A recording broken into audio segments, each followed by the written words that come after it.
Joining me now from Washington, D.C., President of Judicial Watch, Tom Fitton. Tom, I think if the framers were alive today, they would tell the residents of Virginia, if you don't like the maps that were drawn by this legislature, then go to the polls next election and clean them out and get rid of these people. This is how the framers would have wanted this issue dealt with, not through the courts.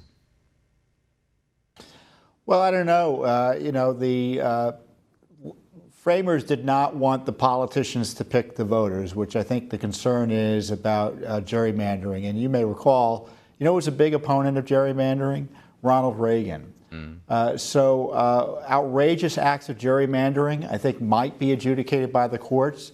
What's interesting about this decision, though, is that the court really didn't address the underlying issues. It was more of an argument as to who had standing to challenge a federal court overturning a decision by the state legislature to create districts while trying to comply with these onerous civil rights laws that require the states to take into account race when figuring out how to place voters in districts. Now, meantime, the news is coming in fast and furious, excuse the pun, but fast and furious regarding Team Hillary and what transpired during the Obama administration. The president tweeting about it today, saying the State Department said it has identified 30 security incidents involving current or former employees and their handling of crooked Hillary Clinton's emails.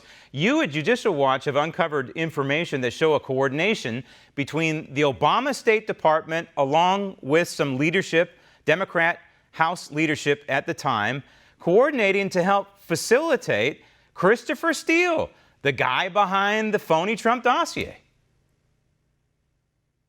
Yeah, everyone thinks that Christopher Steele was only working with the Clinton campaign, the DNC, Peter Strzok, the FBI, and the DOJ. Well, he had another in. It was the State Department.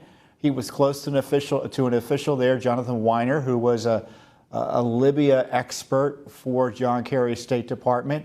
And he laundered the material through Weiner. And Weiner was also working with other Clinton associates like Sidney Blumenthal, who was a frequent email sender to Hillary Clinton, right, and recipient of her emails as well. And they were pushing, and then he was pushing that up through another State Department official who was talking to the leadership of the House, namely Steny Hoyer's top national security guy. On top of that, Weiner's admitted that he was taking notes from the Clinton camp, giving it to Steele, who was giving it to the DOJ. So these dossiers we're talking about, we have to remember it's a plural. It wasn't only Steele working on an anti-Trump agenda, anti-Trump information.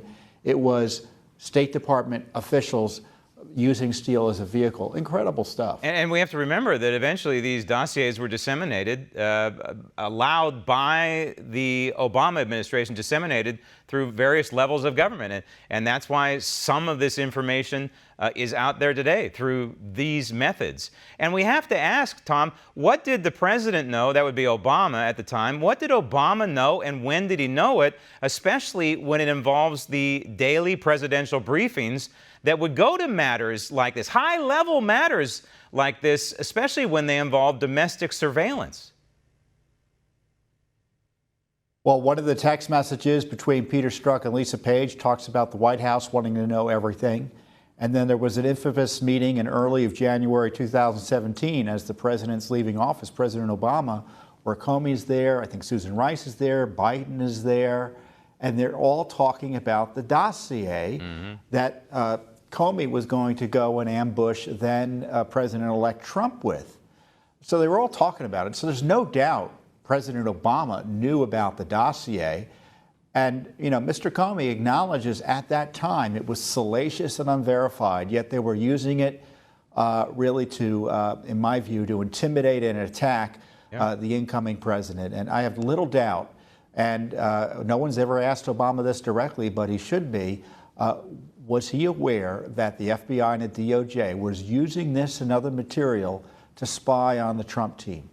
That to me is a pretty simple answer that we need to get from the former president. Yeah, and I wonder, I hope, but I wonder if the DOJ and its investigation is ever going to get to the bottom of it. I know that Susan Rice and Clapper and Brennan and Comey ought to be afraid right about now, very afraid because of that investigation. Tom, thanks.